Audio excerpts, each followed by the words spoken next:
రైతు పక్షపాతిగా రైతు సంక్షేమమే ధ్యేయంగా ఎల్లప్పుడూ అండగా ప్రజాప్రభుత్వం పనిచేస్తుందని దేవరకద్ర ఎమ్మెల్యే మధుసూదన్ రెడ్డి అన్నారు. వనపర్తి జిల్లా మదనాపురం మండలం కొత్తపల్లి వద్ద ఉన్న కురుమూర్తి రాయ ఎత్తిపోతల పథకంలో భాగంగా సరళసాగర్ ప్రాజెక్టుకు నీటిని ఎత్తిపోసి లిఫ్ట్ను స్విచ్ ఆన్ చేసి నీటి విడుదల చేశారు.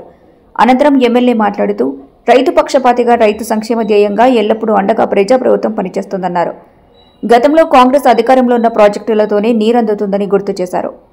2014-2023 వరకు బీఆర్ఎస్ పాలనలో లిఫ్ట్లు నిర్లక్ష్యానికి గురైనట్టు తెలిపారు. అదనంగా 1 ఎకరానికి కూడా సాగునీరు అందించలేదని విమర్శించారు. కురుమూర్తిరాయ ఎత్తిపోతలతో ప్రస్తుతం 4000 ఎకరాలకు సాగునీరు అందుతుందన్నారు. ఈ కార్యక్రమంలో నాయకులు, కార్యకర్తలు, లిఫ్ట్ నిర్వాహకులు తదితరులు పాల్గొన్నారు. ప్రజాప్రభుత్వం ప్రజల చేత ప్రజల కోసమే ఎన్నుకోబడ్డ ఈ ప్రజాప్రభుత్వంలో రైతుల సంక్షేమమే ధ్యేయంగా ఈ ప్రజాప్రభుత్వం పనిచేస్తున్న విధానాన్ని మీరందరూ కూడా చూస్తూ ఉన్నారు. ఈరోజు ఈ ప్రజాప్రభుత్వాన్ని ఆశీర్వదించడానికి భగవంతుడు కూడా సహకరిస్తున్న విషయం మీ అందరికీ కూడా తెలుసు. సకాలంలో వర్షాలు కురవడం, ఎక్కడికక్కడ వాగులు, వంకలు, చెరువులు నిండుకుండలాగా ప్రవహిస్తున్న విషయం.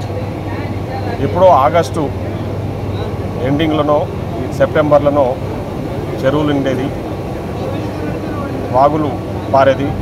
కానీ ఈరోజు మీరు చూస్తూ ఉన్నారు, రోహిణి కార్తీ మొదలైనప్పుడే వర్షాలు రావడము, రైతులు ముందస్తుగానే తూకాలు పోసుకోవడము, ఎక్కడ చూసినా కూడా నాట్లు వేస్తున్న విషయాన్ని మీరు అందరూ కూడా చూస్తూ ఉన్నారు. అదేవిధంగా ఈరోజు జూరాలకు ముందస్తుగా వరద రావడము, అక్కడి నుంచి జూరాల కింద కోయల్సార్ కానివ్వండి, నెట్టెంపాడు కానివ్వండి, రామన్పాడు కానివ్వండి, అదేవిధంగా భీమా ఫేజ్ 1, ఫేజ్ 2 ఇవన్నీ కూడా ముందస్తుగానే మేము రైతులకు నీళ్ళు వదిలిన విషయాన్ని కూడా ఈ సందర్భంగా గుర్తు చేస్తూ ఉన్నాను. అంటే ఒక రైతు ప్రభుత్వం ఈ రాష్ట్రానికి రైతు బిడ్డ ముఖ్యమంత్రిగా ఉన్నందుకు ఈరోజు రైతులందరూ కూడా సుభిక్షంగా ఉన్న విషయం మీ అందరికీ కూడా తెలుసు.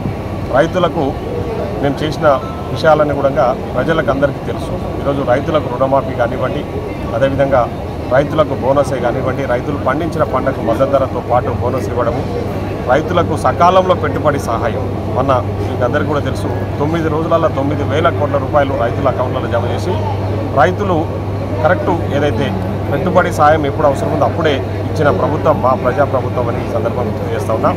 ముఖ్యంగా ఈరోజు మన మహబూబ్నగర్ జిల్లాలో ఏవైతున్నాయో అవన్నీ కూడా గతంలో కాంగ్రెస్ పార్టీ అధికారంలో ఉన్నప్పుడు కట్టిన ప్రాజెక్టుల ద్వారానే ఈరోజు ఈ దేవరకద్ర నియోజకవర్గ రైతాంగానికి వ్యవసాయానికి నీళ్ళు అందుతున్నామనే విషయం కూడా ఈ సందర్భంగా నేను గుర్తు చేస్తూ ఉన్నాను.